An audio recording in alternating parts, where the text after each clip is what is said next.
ಎಲ್ಲರಿಗೂ ನಮಸ್ತೆ. ಇವತ್ತಿನ ಈ ವಿಡಿಯೋ ನಾನು ನಿಮಗೆ TDS 194I ಅಂದ್ರೆ TDS ಆನ್ ರೆಂಟ್ ಒಂದು ಸೆಕ್ಷನ್ ಬಗ್ಗೆ ನಾನು ತಿಳಿಸ್ಕೊಡ್ತೀನಿ. ನೀವೇನಾದ್ರೂ ಇಂಟರ್ವ್ಯೂಗೆ ರೆಡಿ ಆಗ್ತಿದ್ರೆ ಅಥವಾ ಯಾರಾದ್ರೂ ಒಂದು ಅಕೌಂಟೆಂಟ್ ವರ್ಕ್ ನ ನೀವು ಮಾಡ್ತಿದ್ರೆ ನಿಮ್ಗೆ ಏನಾದ್ರೂ TDS ಬಗ್ಗೆ ತಿಳ್ಕೋಬೇಕು ಅನ್ನೋ ಆಸಕ್ತಿ ಇದೆ, ನನ್ನ ಪ್ರೀವಿಯಸ್ ವಿಡಿಯೋ ಕೂಡ ನೋಡಿ. ಮತ್ತೆ TDS ಆನ್ ಪರ್ಟಿಕ್ಯುಲರ್ ಆಗಿ TDS ಆನ್ ರೆಂಟ್ ಬಗ್ಗೆ ನಾನು ಈ ವಿಡಿಯೋ ಮಾಡಿರೋದು, ಓಕೆನಾ? ಸೊ ನಿಮ್ಗೆ ಈ ಪಿಕ್ಚರ್ ನ ನೋಡಿದ್ರೇನೆ ಒಂದು ಕ್ಲಾರಿಟಿ ಸಿಕ್ಕಿದೆ ಅಂತ ಅನ್ಕೊಂತೀನಿ. ಸೊ ನೋಡೋಣ ಬನ್ನಿ, TDS ಆನ್ ರೆಂಟ್ ಅಂದ್ರೆ ಏನು, ಯಾವ ರೀತಿ ಅಪ್ಲಿಕೇಬಲ್ ಆಗುತ್ತೆ ಅನ್ನೋದನ್ನ, ಓಕೆನಾ? Section 194I TDS on rent. Section 194I of the income tax act requires tax deduction at source TDS ಅಂತ ಹೇಳ್ತಾರೆ on payment made for the use of land, buildings, machinery or equipment under lease or tenancy or similar arrangement. The TDS rate for TDS payment 10% land or building ಗೆ 2% for rent on machinery and equipment. ನೀವೇನಾದ್ರೂ machinery ಮತ್ತೆ equipment ನ ನೀವೇನಾದ್ರೂ rent ತಗೊಂಡಿದ್ರೆ 2% TDS applicable ಆಗುತ್ತೆ. Land ಅಥವಾ building ನ ನೀವು ಬಾಡಿಗೆಗೆ ಏನಾದ್ರೂ ತಗೊಂಡಿದ್ರೆ 10% ಆಗುತ್ತೆ. ಸೊ TDS ನ ಯಾರು ಕಟ್ಟಬೇಕು, ಯಾರಿಗೆ ಹೋಗುತ್ತೆ, ಅದು ಹೇಗೆ ವರ್ಕ್ ಆಗುತ್ತೆ ಅನ್ನೋದನ್ನ ನಾನು ತಿಳಿಸ್ಕೊಡ್ತೀನಿ ನೋಡಿ, ಓಕೆನಾ? ಸೊ ಫಾರ್ ಎಕ್ಸಾಂಪಲ್ ಏನು ಈಗ ಎಕ್ಸಾಂಪಲ್ ಏನು, ನೀವು ನಿಮ್ದು ಒಂದು ಬಿಲ್ಡಿಂಗ್ ಇದೆ ಅಂತ ಅನ್ಕೊಳ್ಳಿ, ಓಕೆನಾ? ನಿಮ್ದು ಓನ್ ಬಿಲ್ಡಿಂಗ್ ಇದೆ, ನಾನಲ್ಲಿ ರೆಂಟ್ಗೆ ಇದ್ದೀನಿ. ಸೊ ರೆಂಟ್ ಬಂದು ಪರ್ ಮಂತ್ 50,000 ಅಂತ ಅನ್ಕೊಳ್ಳಿ, 50,000 ರೆಂಟ್ ಇರುತ್ತೆ. 50,000 ಬಿಲ್ಡಿಂಗ್ ಗೆ ನಾನು ರೆಂಟ್ ಕೊಡ್ತಾ ಇದೀನಿ ಅಂದ್ರೆ 10%. ಸೊ ನೀವೇನ್ ಮಾಡ್ತೀರಾ, ಈಗ ಜನವರಿ ರೆಂಟ್ ನೀವೇನ್ ಮಾಡ್ತೀರಾ, 50,000 ನಾನು ಕೇಳ್ತೀರಾ, ನಾನೇನ್ ಮಾಡ್ತೀನಿ ನಿಮ್ಗೆ 10%, ಓಕೆನಾ? ಅಂದ್ರೆ 50,000ಕ್ಕೆ 10% ನ TDS ಡಿಡಕ್ಟ್ ಮಾಡಿ ನಿಮ್ಗೆ 45,000 ಮಾತ್ರ ನಿಮ್ಮ ಅಕೌಂಟ್ ಹಾಕ್ತೀನಿ. ಅಂದ್ರೆ 5,000 ರೂಪಾಯಿ ಏನಿದೆ ಆ 10% ಏನಿದೆ ಅದನ್ನ ನಾನು ನಿಮ್ಮ ಪಾನ್ಗೆ ಹಾಕ್ತೀನಿ. ಯಾವ ರೀತಿ? ಥ್ರೂ TDS ಮುಖಾಂತರ. ಅಂದ್ರೆ ನಾನು ಪ್ರತಿ ಮಂತು 7th ಒಳಗೆ ನಾನು TDS ನ ಡಿಡಕ್ಟ್ ಮಾಡ್ತೀನಿ, ಮತ್ತೆ ಕ್ವಾರ್ಟರ್ಲಿ ರಿಟರ್ನ್ ಮಾಡಿ ನಿಮ್ಮ ಪಾನ್ಗೆ ಬರೋ ತರ ಮಾಡ್ತೀನಿ, ಓಕೆನಾ? ಸೊ ನಿಮಗೆ ಗೊತ್ತಿರುತ್ತೆ. ಸೊ ನಿಮ್ಗೆ ಏನಾದ್ರು TDS ರಿಟರ್ನ್ ಯಾವ ತರ ಮಾಡ್ತಾರೆ, ಪೇಮೆಂಟ್ ಯಾವ ತರ ಮಾಡ್ತಾರೆ ಅನ್ನೋದು ನಿಮ್ಗೆ ಏನಾದ್ರು ವಿಡಿಯೋ ಬೇಕು ಅಂದ್ರೆ ನಂಗೆ ಕಮೆಂಟ್ ಮುಖಾಂತರ ತಿಳಿಸಿ, ನಾನು ನೆಕ್ಸ್ಟ್ ವಿಡಿಯೋನಲ್ಲಿ ನಾನು ನಿಮಗೆ ತಿಳಿಸ್ಕೊಡ್ತೀನಿ. So what is the TDS on rent ಅಂತ ನೋಡಕ್ ಬಂದ್ರೆ, the person not being an individual or HUF, ಓಕೆನಾ, who is responsible for paying of rent is liable to deduct the tax at source, ಓಕೆನಾ? So ಯಾರು TDS ನ payment ಮಾಡ್ತಿರ್ತಾರೆ ಅಂದ್ರೆ liable ಆಗಿರ್ತಾರೆ, ಅವರಿಂದ ಅವರು TDS ನ ಡಿಡಕ್ಟ್ ಮಾಡಬೇಕಾಗುತ್ತೆ, ಓಕೆನಾ? ಥ್ರೆಶೋಲ್ಡ್ ಆಫ್ ಡಿಡಕ್ಷನ್ ಬಂದು 2,40,000 ಇಯರ್ಗೆ, ಫಿನಾನ್ಷಿಯಲ್ ಇಯರ್ 24-25 ಇದು ಅಪ್ಲಿಕೇಬಲ್ ಆಗೋದು. ಇದಕ್ಕಿಂತ ಮುಂಚೆ ಏನಿತ್ತು, 1,80,000 ಇತ್ತು, ಅಂದ್ರೆ ಅಪ್ ಟು ಫಿನಾನ್ಷಿಯಲ್ 18-19 ಅಲ್ಲಿವರೆಗೂ. ಸೊ ಆಮೇಲೆ ಏನ್ ಮಾಡಿದ್ರು, ಎಕ್ಸ್ಟೆಂಡ್ ಮಾಡಿದ್ರು 2,40,000. ಅಂದ್ರೆ ವರ್ಷಕ್ಕೆ ನಿಮ್ದು ಏನಾದ್ರು 2,40,000 ದಾಟ್ತಾ ಇದೆ ರೆಂಟ್ ಅಂದ್ರೆ ಮಾತ್ರ ನೀವು TDS ನ ಡಿಡಕ್ಟ್ ಮಾಡಬೇಕು, ಇಲ್ಲ ಅಂದ್ರೆ ಮಾಡೋ ಅವಶ್ಯಕತೆ ಇಲ್ಲ. And also individual and or HUF, ಓಕೆನಾ, ಹಿಂದೂ ಅನ್ಡಿವೈಡೆಡ್ ಫ್ಯಾಮಿಲಿ ಏನ್ ಹೇಳ್ತಾರೆ, who are subject to tax audit are under obligation to deduct the tax at source ಅಂತ ಹೇಳಿದ್ದಾರೆ, ಓಕೆನಾ? ಇದು ಕಾನ್ಸೆಪ್ಟ್. ಸೊ ಯಾರು ಮಾಡಬೇಕು ಅನ್ನೋದು. ಇನ್ನು what is the reason for the introduction of TDS? ಏನಕ್ಕೆ ಈ ಅಂದ್ರೆ ಇಂಟ್ರೊಡಕ್ಷನ್ ಮಾಡೋದಕ್ಕೆ ರೀಸನ್ ಏನು ಅಂತ ಹೇಳಿದ್ರೆ, the finance act 1994 inserted the section 194I ನ ಇದು ಮಾಡ್ತಾರೆ regarding deduction of tax while paying rent. ಯಾವಾಗ ನೀವು ರೆಂಟ್ ನ ಪೇಮೆಂಟ್ ಮಾಡ್ತೀರಾ ಅವಾಗ ನೀವು TDS ನ ಡಿಡಕ್ಟ್ ಮಾಡಬೇಕಾಗುತ್ತೆ. The government introduced the provision of cover the income by way of rent under tax deduction at source. ಇವಾಗ ಯಾಕೆ ಈ ಇನ್ಕಮ್ ನ ಐಡೆಂಟಿಫೈ ಮಾಡೋದು ಅಂದ್ರೆ, ಸೊ ಇದರಿಂದನೂ ಅವ್ರ ಇನ್ಕಮ್ ನ ನಾವು ಟ್ರ್ಯಾಕ್ ಮಾಡ್ಬೋದು. ಸೊ ಎಕ್ಸಾಂಪಲ್, ನೀವು ಏನಾದ್ರೂ ಈಗ ನಾನು ಹೇಳಿದ್ನಲ್ಲ ಅವಾಗಲೇ, ಈಗ 1 ಲಕ್ಷ ರೆಂಟ್ ಅಂತ ಅನ್ಕೊಳ್ಳಿ, ನೀವು 10% ನ ರೆಂಟ್ ನ ಹಿಡಿತೀರಾ. ಅಂದ್ರೆ 1 ಲಕ್ಷಕ್ಕೆ 10% ಅಂದ್ರೆ 10,000 ನೀವು ಅವ್ರ ಪ್ಯಾನ್ಗೆ ಹಾಕ್ತೀರಾ, ಇನ್ನ 90,000 ಅವ್ರ ಅಕೌಂಟ್ ಟ್ರಾನ್ಸ್ಫರ್ ಮಾಡಿರ್ತೀರಾ, ಕರೆಕ್ಟ್ ಅಲ್ವಾ? ಸೊ ನೀವು 10,000 10% ತೋರಿಸೋದ್ರಿಂದ ಇನ್ಕಮ್ ಟ್ಯಾಕ್ಸ್ ಪೋರ್ಟಲ್ ಅಲ್ಲಿ ಅವ್ರದ್ದು ಟರ್ನ್ ಓವರ್ 1 ಲಕ್ಷ ಏನಿದೆ, ಪರ್ ಮಂತ್ ಟರ್ನ್ ಓವರ್ ಏನಿದೆ, ಅದು ಆಟೋಮೆಟಿಕ್ ಗವರ್ಮೆಂಟ್ಗೆ ಗೊತ್ತಾಗುತ್ತೆ. ಸೊ ಅಲ್ಲಿ ಅವ್ರಿಗೆ ಇನ್ಕಮ್ ನ ಈಸಿಯಾಗಿ ಐಡೆಂಟಿಫೈ ಮಾಡಬಹುದು. ಅದಕ್ಕೋಸ್ಕರ ಈ ಒಂದು TDS ಆನ್ ರೆಂಟ್ ನ ಕೂಡ ಇಂಟ್ರೊಡ್ಯೂಸ್ ಮಾಡಿದ್ರು. ಕಂಡೀಷನ್ಸ್ ಏನು? ಒಂದು, for TDS deduction the PAN number of the landlord, ಯಾರು ಓನರ್ ಇದ್ದಾರೆ, ಓಕೆನಾ, ಲ್ಯಾಂಡ್ ಲಾರ್ಡ್ ಇದ್ದಾರೆ, ಅವ್ರದ್ದು ಪ್ಯಾನ್ ನಂಬರ್ ಬೇಕು. The person receiving the rent must be given to the payee. ಯಾರು ರೆಂಟ್ ನ ರಿಸೀವ್ ಮಾಡ್ಕೊಂತ ಇದ್ದಾರೆ ಅವರು ಪೇಯಿಗೆ, ಅಂದ್ರೆ ಯಾರು ಕೊಡ್ಬೇಕಲ್ಲ ಅವರಿಗೆ ಪ್ಯಾನ್ ನಂಬರ್ ನ ಕೊಡ್ಲೇಬೇಕು. If it is not given, the TDS on rent deducted at 20% under section 206AA. In case ನಾನು ಪ್ಯಾನ್ ಕೊಡಲ್ಲ, ನೀವು ನನಗೆ TDS ಡಿಡಕ್ಟ್ ಮಾಡಬಾರ್ದು, ಆದ್ರೂ 4 lakh ಕ್ರಾಸ್ ಆಗ್ತಿದೆ ಕೊಡಲ್ಲ ಅಂದ್ರೆ ನೀವು 20% TDS ನ ಡಿಡಕ್ಟ್ ಮಾಡಿ ಅವ್ರಿಗೆ ನೀವು ತೋರಿಸಬೇಕಾಗುತ್ತೆ, ಈ ತರ ಪ್ಯಾನ್ ಇಲ್ಲ ಅಂದ್ರೆ ಏನಾಗುತ್ತೆ, 20% TDS ನ ಡಿಡಕ್ಟ್ ಮಾಡಿ ನೀವು ಅವ್ರಿಗೆ ರಿಮೈನಿಂಗ್ ರೆಂಟ್ ನ ಆಗ್ತಾ ಹೋಗ್ಬೇಕು. ಅವ್ರು ಅದನ್ನ ರಿಟರ್ನ್ ಮಾಡೋ ಟೈಮಲ್ಲಿ ಅವ್ರಿಗೆ ಗೊತ್ತಾಗುತ್ತೆ ನನ್ನ ಪ್ಯಾನ್ಗೆ ಇಷ್ಟು ಬಂದಿದೆ. ಯಾಕೆ ಮಾಡಿದಾರೆ ಅಂದ್ರೆ ಪ್ಯಾನ್ ನ ಕೊಟ್ಟಿಲ್ಲ ಅನ್ನೋ ರೀಸನ್. ಸೊ ಹಂಗಾಗಿ ಎಲ್ಲರೂ ಪ್ಯಾನ್ ನ ಕೊಟ್ಟೆ ಕೊಡ್ತಾರೆ, ಓಕೆನಾ?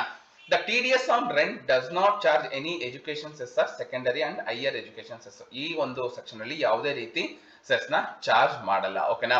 ಸೊ ಪ್ಯಾನ್ ನ ಕೊಡಬೇಕು ಮ್ಯಾಂಡೇಟರಿ, ಕೊಡ್ಲಿಲ್ಲ ಅಂದ್ರೆ ವಿತೌಟ್ ಪ್ಯಾನ್ 20% TDS ನ ಡಿಡಕ್ಟ್ ಮಾಡಬೇಕಾಗುತ್ತೆ. ಇನ್ನೊಂದು ರೆಂಟ್ ಅಂದ್ರೆ ರೆಫರೆನ್ಸ್ ಯಾವ್ಯಾವ್ದಕ್ಕೆ ಬರುತ್ತೆ ಅಂದ್ರೆ, ಈಗ ರೆಂಟ್ ಮೀನ್ಸ್ ಪೇಮೆಂಟ್ ಕಾರ್ಡ್ ನಾವು ಅವಾಗಲೇ ಹೇಳಿದ್ವಿ ಅಲ್ವಾ, ಸೊ ಕೊಡಬೇಕು. ಲ್ಯಾಂಡ್ ಬರುತ್ತೆ, ಬಿಲ್ಡಿಂಗ್ ಬರುತ್ತೆ, ಲ್ಯಾಂಡ್ ಅಪಾರ್ಟ್ಮೆಂಟ್ ಬರುತ್ತೆ, ಇನ್ನೊಂದು ಮಷಿನರಿ ಬರುತ್ತೆ, plant equipment, furniture fitting including factory building ಬರುತ್ತೆ. ಓಕೆನಾ, ಈ ರೀತಿ. ಸೊ ನೀವು ನೋಡ್ಬೋದು ಇಲ್ಲಿ, ನಾನು ಈ ಇಮೇಜ್ ಅಲ್ಲಿ ನೋಡಿ ಗೊತ್ತಾಗುತ್ತೆ ನಿಮಗೆ. Payment for the use of machinery equipment plant ನಿಮಗೆ 2% TDS ನ ಕಟ್ ಮಾಡಬೇಕು ಈ ಒಂದು ಕ್ಯಾಟಗರಿಗೆ. Payment for the use of land, building, furniture fitting etcetera ಇದಕ್ಕೆ 10% TDS ನ ನೀವು ಡಿಡಕ್ಟ್ ಮಾಡಬೇಕಾಗತ್ತೆ. ಗೊತ್ತಾಯ್ತಲ್ಲ. ಸೊ ಇದಕ್ಕಾದ್ರೆ 2% ಮಾಡಬೇಕು ಮಷಿನರಿ ಇಕ್ವಿಪ್ಮೆಂಟ್ ಪ್ಲಾಂಟ್ಗೆ. ಲ್ಯಾಂಡ್, ಬಿಲ್ಡಿಂಗ್, ಫರ್ನಿಚರ್ ಈ ತರ ಇದ್ರೆ ನೀವು 10% ನ TDS ನ ಡಿಡಕ್ಟ್ ಮಾಡಬೇಕಾಗುತ್ತೆ. ಸೊ ಎಕ್ಸಾಂಪಲ್ ಇಲ್ಲೊಂದು ಸಿಚುವೇಶನ್ ಇದೆ ನೋಡಿ. ABC Private Limited runs its business on a rented building and monthly rent is 25,000. The building owner is an individual, Mr. Joy, as per section 194I. Company paying rent above 2,40,000 and 2.4 lakh to any resident person should deduct at the source of 10% TDS na deduct ಮಾಡಬೇಕು. ಓಕೆನಾ. Hence tax should be deducted by ABC Private Limited. Rent paid mister Joy. Correct ಅಲ್ವಾ. So company ಏನ್ ಮಾಡ್ತಾನೆ, TDS ನ deduct ಮಾಡಿ ಮಿಕ್ಕಿದ amount ನ ಜಾಯ್ಗೆ ಕೊಡ್ತಾರೆ. In this example, ABC Private Limited is paying rent which source of income Mr. Joy and hence is the duty of ABC Limited Company to deduct TDS under section 194I on rent. The total rent paid or payable during the financial year exceeds 2.4 lakh ಅಂದ್ರೆ 2,40,000 ದಾಟ್ತು. And deposit same to the government on behalf of Mr. Joy. ಈಗ ನಾವು TDS ನ payment ಮಾಡಬೇಕಾದ್ರೆ ಅಲ್ಲಿ ಜಾಯ್ಗೆ ಅಂತ payment ಮಾಡಲ್ಲ, particular ಗವರ್ಮೆಂಟ್ಗೆ ಒಂದು form ಮುಖಾಂತರ ನಾವು TDS ನ ಪೇಮೆಂಟ್ ಮಾಡ್ತೀವಿ. ಓಕೆನಾ. ಸೊ ಆಮೇಲೆ ಏನಾಗುತ್ತೆ, ಆ ಒಂದು ಪೇಮೆಂಟ್ ಮಾಡಿರೋ ಚಲನ್ನ ನಾವು ಪರ್ಟಿಕ್ಯುಲರ್ ಕ್ವಾರ್ಟರ್ಲಿ ರಿಟರ್ನ್ ಮಾಡಬೇಕಾದ್ರೆ, ಈಗ ಜಾಯ್ ಪ್ಯಾನ್ ನಂಬರು, ಡೇಟ್ ಏನು, ಟ್ರಾನ್ಸಾಕ್ಷನ್ ಡೇಟ್ ಏನು, ಅವ್ರದ್ದು ಟ್ಯಾಕ್ಸಬಲ್ ಏನಂದ್ರೆ ಈಗ 1 ಲಕ್ಷ ಟ್ಯಾಕ್ಸಬಲ್, 10% ಅಂದ್ರೆ 10,000 TDS, ಈ ರೀತಿ ಅವ್ರ ಪ್ಯಾನ್ ನಂಬರ್ ಆನ್ ನಾವು ರಿಟರ್ನ್ ಮಾಡ್ತೀವಿ. ಅವಾಗ ಏನಾಗುತ್ತೆ, ಮಿಸ್ಟರ್ ಜಾಯ್ಗೆ ಅದು ಆಟೋ ರಿಫ್ಲೆಕ್ಟ್ ಆಗುತ್ತೆ. ಈವನ್ 26 AS ಅಲ್ಲಿ ಅವ್ರಿಗೆ ಡೇಟಾ ಬರುತ್ತೆ. ಓಕೆನಾ. ಇದು ಪ್ರೊಸೀಜರ್. ಇಲ್ಲೇನಾಗುತ್ತೆ, the total of rent amount during the financial year in our expenses 12 into 25,000 ಅಂದ್ರೆ 3 lakh. Hence the rent will attract the TDS 10%. ಗೊತ್ತಾಯ್ತಲ್ಲ ನಿಮಗೆ. 2,40,000 ಕ್ರಾಸ್ ಆಯ್ತು, 10% ಅಟ್ರಾಕ್ಟ್ ಆಗುತ್ತೆ. The TDS should be deducted when rent is paid or credited to the less less ಅಂದ್ರೆ owner account monthly or quarterly 10%. So ನಾವು normally ಏನ್ ಮಾಡ್ತೀರಾ, rent ನ ಪ್ರತಿ ಮಂತ್ ನೀವು ಡಿಡಕ್ಟ್ ಮಾಡ್ತೀರಾ, TDS ನ ಕ್ವಾರ್ಟರ್ಲಿ ಒನ್ಸ್ ಅವ್ರಿಗೆ ರಿಟರ್ನ್ ಮಾಡಿ ಅವ್ರಿಗೆ ಪ್ಯಾನ್ ಹೋಗೋ ತರ ಮಾಡ್ತೀರಾ. ಇದು ಅವರ 26 AS ಅಲ್ಲಿ ರಿಫ್ಲೆಕ್ಟ್ ಆಗುತ್ತೆ. ಇನ್ ಕೇಸ್ ಹೇಗೆ ಫೈನ್ ಮಾಡ್ತಾರೆ, ಅವ್ರು ನಿಮ್ಮನ್ನ ಕೇಳ್ಬೋದು TDS ಸರ್ಟಿಫಿಕೇಟ್ ಕೊಡಿ ಅಂತ. ಅವಾಗ ನೀವು ಈ ಪ್ಯಾನ್ TDS ಸರ್ಟಿಫಿಕೇಟ್ ನ ಡೌನ್ಲೋಡ್ ಮಾಡಿ ನೀವು ಅವ್ರಿಗೆ ಕೊಡ್ಬೇಕಾಗತ್ತೆ. ಓಕೆನಾ. ಸೊ ಇದು ಪ್ರೊಸೀಜರ್.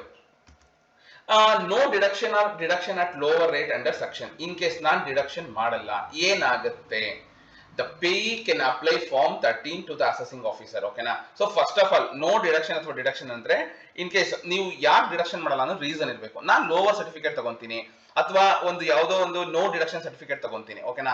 ಅವಾಗ ನೀವು ಪೇಮೆಂಟ್ ಮಾಡದೇ ಇದ್ದು ಅಂದ್ರೆ ನೀವು ಅವ್ರಿಗೆ TDS ಡಿಡಕ್ಟ್ ಮಾಡದೇ ಇದ್ರು ನಡೆಯುತ್ತೆ. ಬಟ್ ಅದಕ್ಕಿಂತ ಮುಂಚೆ ನೀವು ಅಸೆಸಿಂಗ್ ಆಫೀಸರ್ ಹತ್ರ ನೀವು form 13 to the assessing officer for the lower deduction or no deduction of tax at source. If assessing officer is satisfied that this total income justifies no deduction of the tax or deduction at the lower rate, this said tax officer may issue the certificate in form 15AA to the effect directly to the payer. ಒಂದು lower TDS lower certificate ಅಂತ ನಿಮಗೆ ಸಿಗುತ್ತೆ. ಅದನ್ನ ನೀವು TDS portal ಕೂಡ ನೀವು download ಮಾಡ್ಕೋಬಹುದು after accessing officer release ಮಾಡಿದ್ಮೇಲೆ. ಓಕೆನಾ. ಸೊ ಅವ್ರು ಏನಾದ್ರು ನಿಮ್ಗೆ ಅಸೆಸಿಂಗ್ ಆಫೀಸರ್ ಕಡೆ ಅಂತಾನೆ ಲೋವರ್ ಡಿಡಕ್ಷನ್ ಅಥವಾ ನೋ ಡಿಡಕ್ಷನ್ ಸರ್ಟಿಫಿಕೇಟ್ ಬಂತು ಅಂದ್ರೆ ನೀವು ಪರ್ಟಿಕ್ಯುಲರ್ ಆ ಒಂದು ವೆಂಡರ್ಗೆ, ಎಕ್ಸಾಂಪಲ್ ಯಾರೋ ಒಬ್ರು ಈಗ ನಾನು ಹೇಳಿದ್ನಲ್ಲ ಮಿಸ್ಟರ್ ಜಾಯ್ ಒಂದು ಲೋವರ್ ಸರ್ಟಿಫಿಕೇಟ್ ನ ತಗೊಂತಾರೆ. ಓಕೆನಾ. ಅಸೆಸಿಂಗ್ ಆಫೀಸರ್ ಕಡೆ ನೀವು ಅವಾಗ ಅವ್ರಿಗೆ TDS ಡಿಡಕ್ಟ್ ಮಾಡಬಾರ್ದು. ನೋ ಡಿಡಕ್ಷನ್ ಸರ್ಟಿಫಿಕೇಟ್ ತಗೊಂಡ್ರೆ, ಲೋವರ್ ತಗೊಂಡ್ರೆ ಅವ್ರಿಗೆ ಒಂದು ಟ್ಯಾಕ್ಸ್ ರೇಟ್ ನ ಮೆನ್ಷನ್ ಮಾಡಿರ್ತಾರೆ, ಅದ್ರ ಪ್ರಕಾರ ನೀವು TDS ರೇಟ್ ನ ಡಿಡಕ್ಟ್ ಮಾಡಬೇಕಾಗುತ್ತೆ. ಕೆಲವರಿಗೆ 0.10 ಇರುತ್ತೆ, 0.25 ಇರುತ್ತೆ. ಸೊ ಅದು ಅಸೆಸಿಂಗ್ ಆಫೀಸರ್ ಅದನ್ನ ಅನಾಲಿಸಿಸ್ ಮಾಡಿ ಅವ್ರಿಗೆ ಕೊಟ್ಟಿರ್ತಾರೆ. ಇದು ನೋ ಡಿಡಕ್ಷನ್ ಅಥವಾ deduction at lower rate of under section. In case ಮಾಡೇ ಇಲ್ಲ, ನಾನು ಮಾಡೋದೇ ಇಲ್ಲ, TDS ಡಿಡಕ್ಷನ್ ಮಾಡಿಲ್ಲ ಅಂದ್ರೆ ಏನಾಗುತ್ತೆ ಅನ್ನೋದಕ್ಕೆ ಯಾವ ರೀತಿ ಆಗುತ್ತೆ ಅಂದ್ರೆ, TDS not deducted. In case ನೀವು TDS ನಾಟ್ ಡಿಡಕ್ಟೇ ಮಾಡಿಲ್ಲ ಅಂತಂದ್ರೆ ಏನಾಗುತ್ತೆ, pay interest 1% per month from the date when tax is deductible till the date when tax is deducted. Correct ಅಲ್ವಾ? ಸೊ ನೀವು 1% ನ ಬೇರ್ ಮಾಡ್ಬೇಕಾಗುತ್ತೆ. ಇನ್ನೊಂದು TDS deducted but not deposited. ನೀವೇನ್ ಮಾಡ್ತೀರಾ? TDS ಡಿಡಕ್ಟ್ ಮಾಡಿಲ್ಲ ಅಂದ್ರೆ 1% per month ಮಾಡ್ಕೊಂಡು ಹೋಗ್ತೀರಾ. TDS ಡಿಡಕ್ಟ್ ಮಾಡಿದಿರಾ ಬಟ್ ಅದನ್ನ ನೀವು ಡೆಪಾಸಿಟ್ ಮಾಡಿಲ್ಲ ಅಂದ್ರೆ ಏನಾಗುತ್ತೆ ಅಂದ್ರೆ the taxpayer who deducted tax but not deposited to the government liable to the pay interest 1 per month. ಓಕೆನಾ? So from the date of when tax deducted to the date of deposit of the TDS. ಅಂದ್ರೆ example ನಾನು ಹೇಳ್ತೀನಿ ನೋಡಿ. ಈಗ ನೀವು ಜನವರಿನಲ್ಲಿ TDS payment ಮಾಡಬೇಕಾಗಿತ್ತು, ಜನವರಿ month ರೆಂಟ್ಗೆ.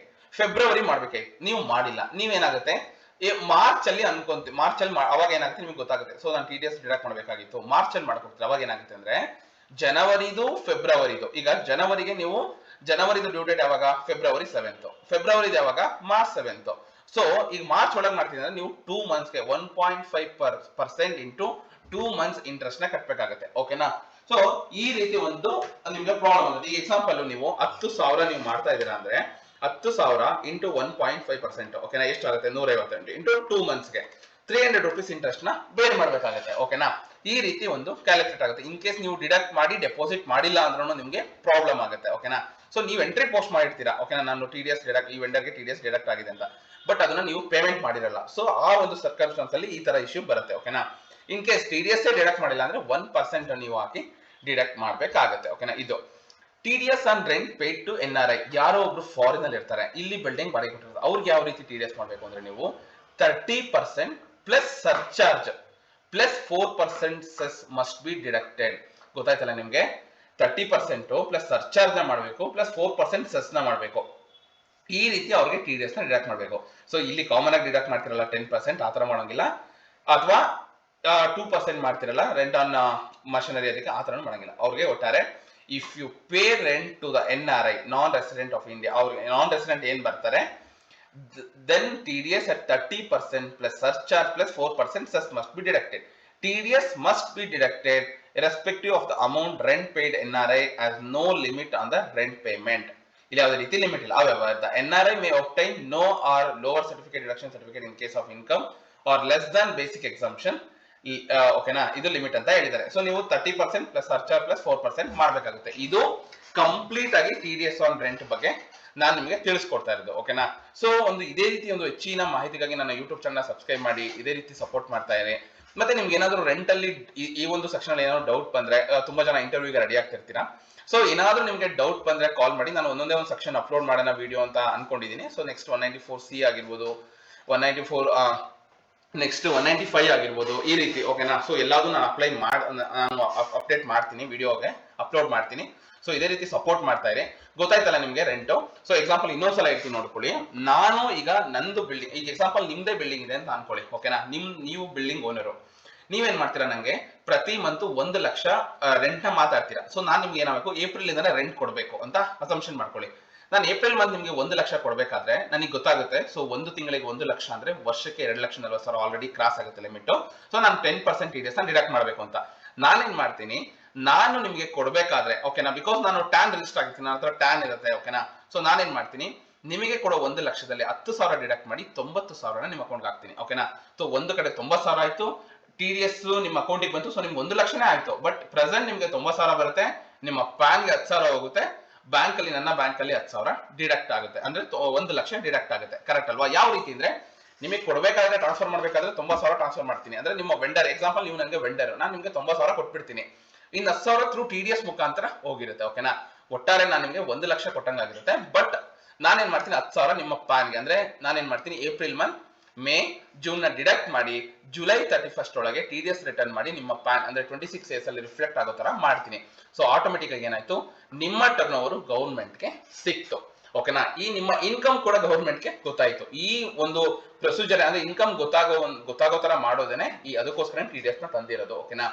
So ಅರ್ಥ ಆಯ್ತು ಅನ್ಕೊಂತೀನಿ. ಏನಾದ್ರೂ ಡೌಟ್ ಇದ್ರೆ ಕಮೆಂಟ್ ಮಾಡಿ, ನಾನು ನಿಮ್ಗೆ ತಿಳಿಸ್ಕೊಡ್ತೀನಿ. ಇದೇ ರೀತಿ ಹೆಚ್ಚಿನ ಮಾಹಿತಿಗಾಗಿ ನನ್ನ ಯೂಟ್ಯೂಬ್ ಚಾನಲ್ ಸಬ್ಸ್ಕ್ರೈಬ್ ಮಾಡಿ, ಇದೇ ರೀತಿ ಸಪೋರ್ಟ್ ಮಾಡ್ತಾ ಇರಿ. ಧನ್ಯವಾದಗಳು. ಇದ್ರ ಬಗ್ಗೆ ಏನಾದ್ರು ನಿಮ್ಗೆ ಡೌಟ್ ಇದ್ರೆ ವಿಡಿಯೋಗೆ ಕಮೆಂಟ್ ಮಾಡಿ, ನಾನು ಖಂಡಿತ ನಿಮ್ಗೆ ರಿಪ್ಲೈ ಮಾಡ್ತೀನಿ. Thank you.